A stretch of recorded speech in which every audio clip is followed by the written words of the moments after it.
Hello everyone, welcome to Throwback Thursday. This week, in honor of the casting of yet another Spider-Man by Marvel Comics, Marvel Entertainment, what have you, we are going to talk about Spider-Man Blue by Jeph Loeb and Tim Sale. Spider-Man Blue. Why did I pick it? Well, number one, I've never been a Mary Jane fan, and I'm not talking about the illicit substance, I'm talking about the girl that Peter Parker eventually married.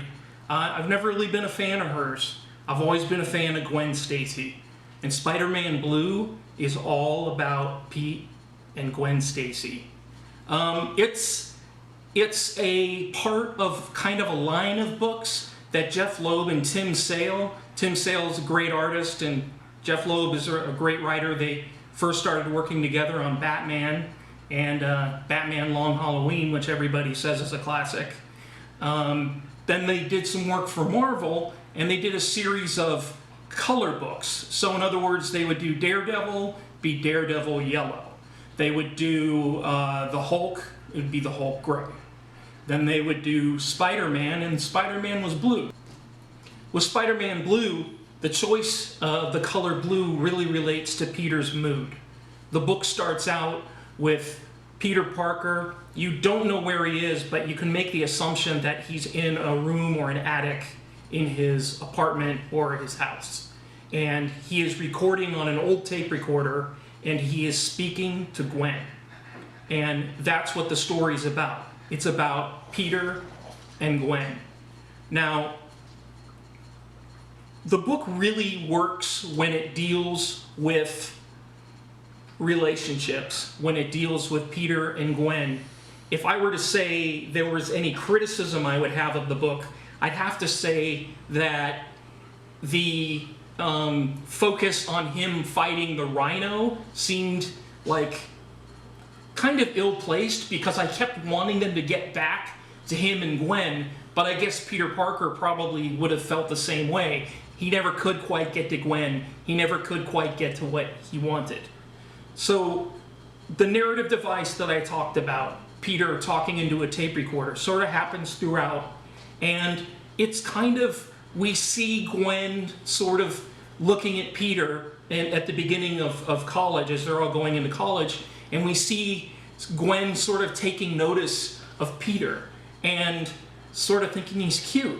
And then the whole book is basically, how do we get Peter and Gwen together? It really doesn't deal with their relationship in the sense that we don't see a lot of their relationship after they get together. It's mainly a book about them getting together. But I think if you want a feel for how much their relationship matters, you can get it through the narration that Peter gives.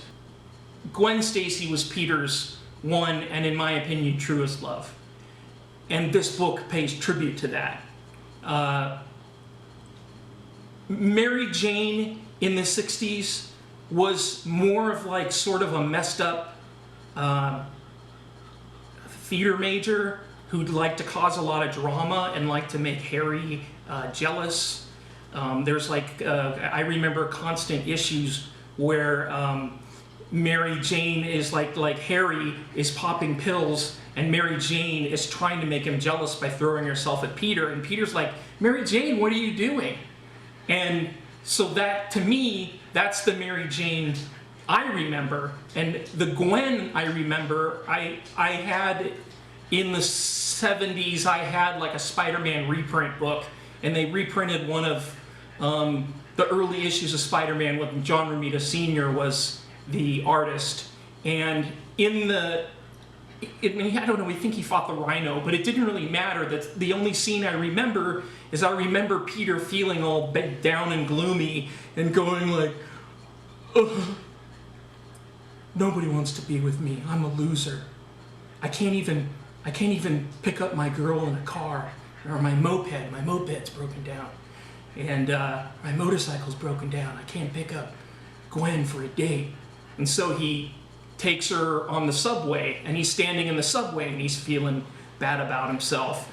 And he's like, I take my girl on the subway. I'm such a loser. And I just remember Gwen at some point in the issue looking at Peter and saying, Peter, don't you realize I don't care about any of those things. I just care about you. And to me, that's why Gwen Stacy is the one true love of Peter Parker. And that's why you guys should check out Spider-Man Blue. It's a great story. Don't forget to subscribe. All right.